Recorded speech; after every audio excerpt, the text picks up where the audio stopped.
বিশ্ব নবী মুহাম্মদুর রাসূলুল্লাহ সাল্লাল্লাহু আলাইহি ওয়াসাল্লাম ইরশাদ করেন, আমার উম্মতেরা উতিয়াত উম্মতি খামসা খিসালিন ফি রমাদান, আমার উম্মতকে আল্লাহ তাআলা রমজান মাসে বিশেষ 5টা পুরস্কার দান করেছে। সুবহানাল্লাহ। লাম তুরতাহুন্না উম্মাতুন ক্বাবলাহুম, পূর্বের কোন নবীকে কোন উম্মতকে আল্লাহ এই 5টা পুরস্কার দান করেন নাই, শুধুমাত্র উম্মতে মুহাম্মাদীকে আল্লাহ এই 5টা পুরস্কার দান করেছে। চিৎকার দিয়ে বলেন সুবহানাল্লাহ। আমরা জিজ্ঞেস করলাম, ওগো নবী এই 5টা পুরস্কার কি?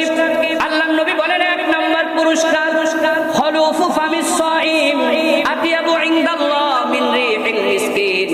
1 নাম্বার, সারাদিন রোজা রাখার পরে রোজাদারের মুখে যে দুর্গন্ধ হয়, এটা আল্লাহর কাছে মেশক আম্বরের চাইতেও অধিক প্রিয়।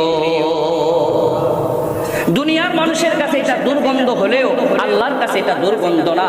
আল্লাহ বলে, বান্দা তোরা আমার জন্য রোজা রাখলি, যদিও মুখের দুর্গন্ধ দুনিয়ার মানুষ বলে, আমি মুখের দুর্গন্ধ বলি না। এই দুর্গন্ধ আমি রবের কাছে, আমি মালিকের কাছে মেশক আম্বরের চাইতেও অধিক সুঘ্রাণযুক্ত। সুবহানাল্লাহ।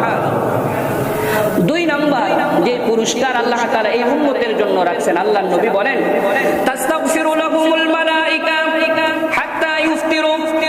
একজন রোজাদার ব্যক্তি যখন রোজা রাখে, সারাদিন সকাল থেকে সন্ধ্যা পর্যন্ত আল্লাহর রহমতের ফেরেশতারা আল্লাহর এই বান্দার জন্য মাগফিরাতের দোয়া করতে থাকে। সুবহানাল্লাহ। আপনি আমি তো রোজা রাখলাম, ফেরেশতারা আল্লাহর কাছে দোয়া করে, আল্লাহ আপনার অমুক এলাকার অমুক বান্দা রোজা রেখেছে, ওগো মালিক তুমি তার আগের পরের সগীরা কবিরা যতগুলা গুনাহ আছে সবগুলা মাফ করে দাও। ফেরেশতার দোয়া কবুল কি কবুল না? কি বলেন? ফেরেশতা কি আপনার আমার মতো ঘুষ খায়? ফেরেশতা কি আপনার